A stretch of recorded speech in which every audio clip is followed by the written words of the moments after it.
Good morning, guys. My name's Tony Hateley. I work for a company called TH Developments, based in Redditch in the Midlands. I've been managing director for that business for 14 years, and we've been an FMB member since 2014. We feel the FMB is a great ally for our business because it proves our accreditation and proves the high level of work that we do. We mainly do home renovations, kitchens, bathrooms, and garage conversions. And today I'm going to talk you through how to budget, how to work with a builder or a contractor on your renovation projects. So I'm going to go through those slide by slide today. The first one, we always say, start at the start. Speak with your with builders, choose builders from recommendations or referrals, and look into their past work. Look if they are accredited. Like we say, we find and have found over the last sort of 10 years working with nearly 10 years working with the FMB, that it's a good source of accredited personnel for the local area. People look to the FMB and other accreditations like which as the pinnacle of our industry, and it's something that with the work that we have to go through and the tests and checks that we have to go through, it's something that I recommend people to do. Okay, there is still obviously people out there that aren't accredited, that are excellent in their work, but it's just that little bit of helpful peace of mind in the background. So first of all, you need to understand what you want actually done in your property. Speak to your builder about what you want to achieve and what you want to have done there, and what you would like it to look like in the end.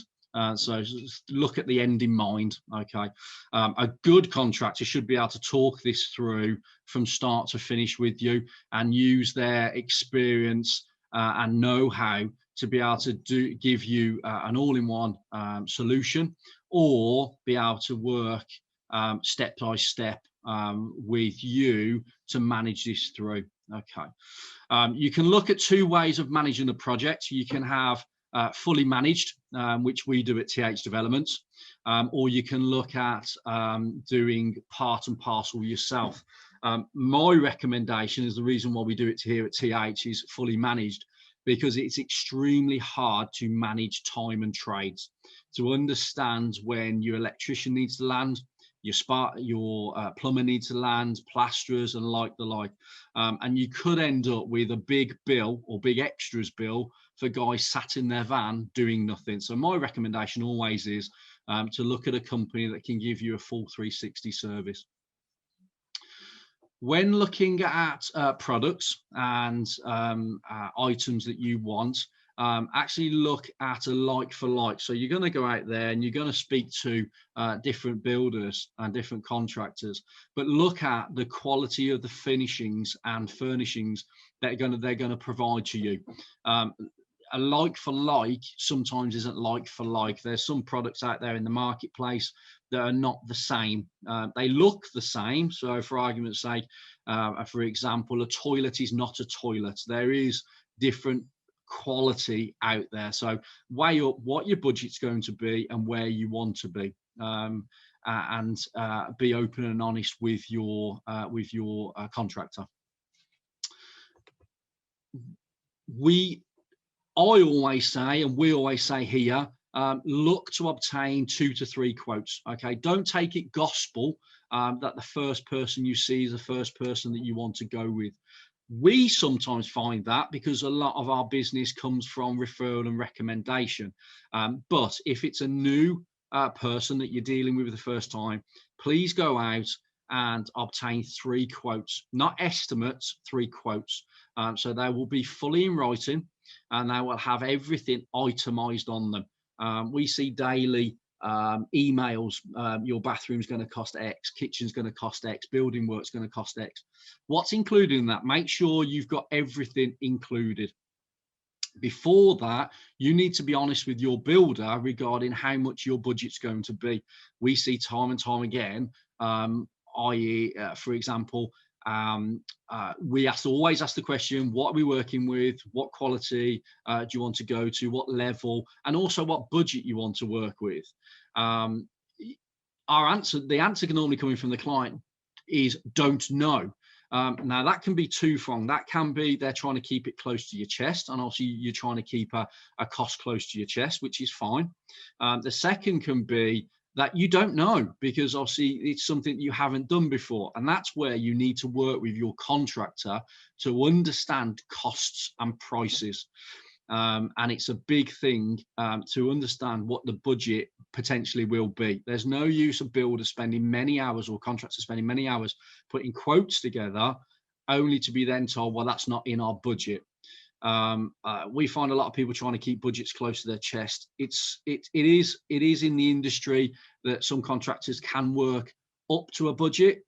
We work from it now, so you understand that if you've got a 10 grand, 20k budget, then that's where we're working within. And it is really good to work as a partnership with your contractor. When you're looking for quotes, make sure they are fully itemized, like I said before. If we're having extensions or conversions, is the part of the building control built into it, or is it something that you're expected to do? If you're looking at planning permissions, i.e. extensions and building, is that part of it that you're looking for the contractor to do?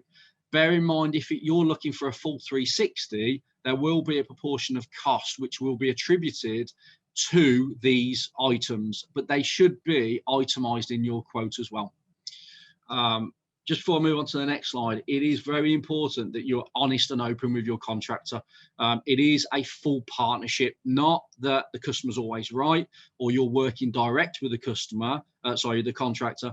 It is a partnership. Going into a partnership, like any other partnership, honest and open expectations from both parties is key to making something perfect. When you request the quote from the contractor, get it in writing and get everything written out. Check through the quote and any queries, write them down, set up another meeting with your contractor and go through them like for like. Now, you may get to like your contractor. Like I say, it's a 50-50 partnership. We have gained friends from doing work for clients. It's not the best way to look at friends at the start. It is a 50-50 partnership, completely professional, and making sure it stays that way throughout the whole of the duration of the project. Big thing there, always say it, cheapest is never best, okay? If it comes out astronomically cheaper, I would smell a rat from day one. You need to understand costs. They should all be around about the same, but sometimes one does stand out cheaper than the others. In that instance, I would be wary of it. It may be that it's a trader that isn't VAT registered, so they would be, in theory, 20% cheaper from the start or 6% cheaper. But I would look at using accredited trades. Contracts, big one. We always at TH Developments say that the contract is one of the most important tools at the disposal. The FMB we use the FMB contract. They're written out. Obviously, can be used by Federation of Master Builder contractors. Also, I understand you can download it from the website as well.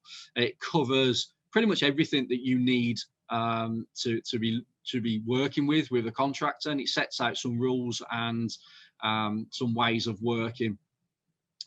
Again, go back to 50-50 partnership, and it is working with your contractor to make sure that you get at the end of the day what you want with it. Contracts, obviously, you'll have a schedule of works, an install, and if they're providing products, you'll have a product cost as well. Make sure these are included in the agreed price, and obviously VAT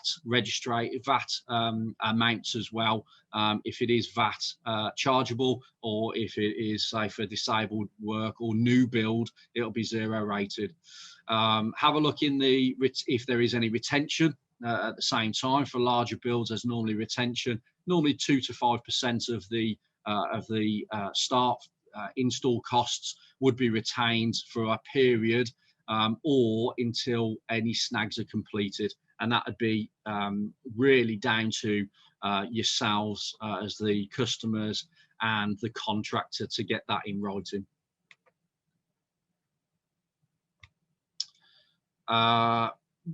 Next one, big. It's the sticky question. How do I pay my builder? Not bags of cash. Bank transfer is the best way because you have then a full traceability of it.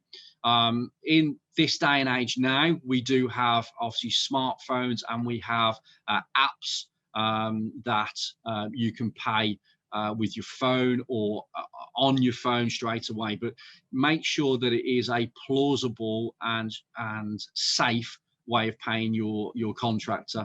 Set up a payment schedule. Now, with part of the contract, there will be a payment schedule attributed. There will be always a deposit at the start, and then normal stage payments throughout the project regarding different elements of the project, or week by week or 2 weekly. That's the normal way that most contractors will work with you. It goes back again to the partnership thing. Okay. Make sure when you're doing the stage payments that they are transferred, and make sure that you're on time, because like you, making sure the work is done correctly is what the contractor will look to do.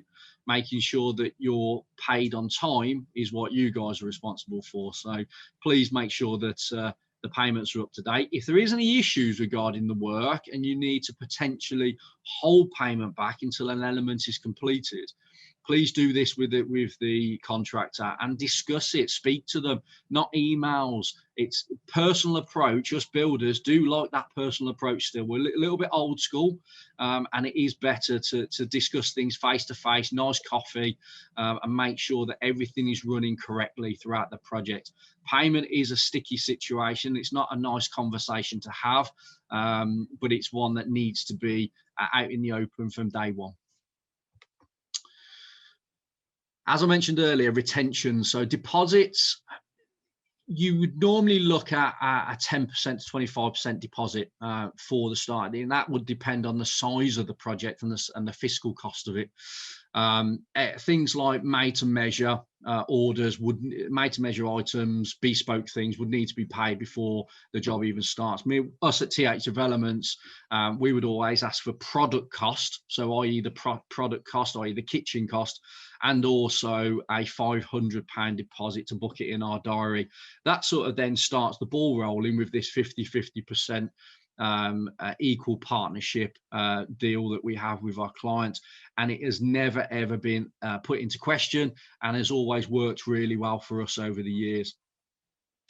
When transferring for the first time, we always recommend, because I have had one in the past, we always recommend transferring £1, making sure the bank details are correct. Once that £1 has been transferred, then transfer the rest of the deposit and make sure you get a receipt for that. Most contractors will then send you an invoice to say that's paid, and obviously doing it by bank transfer, you've already got a copy of that as well.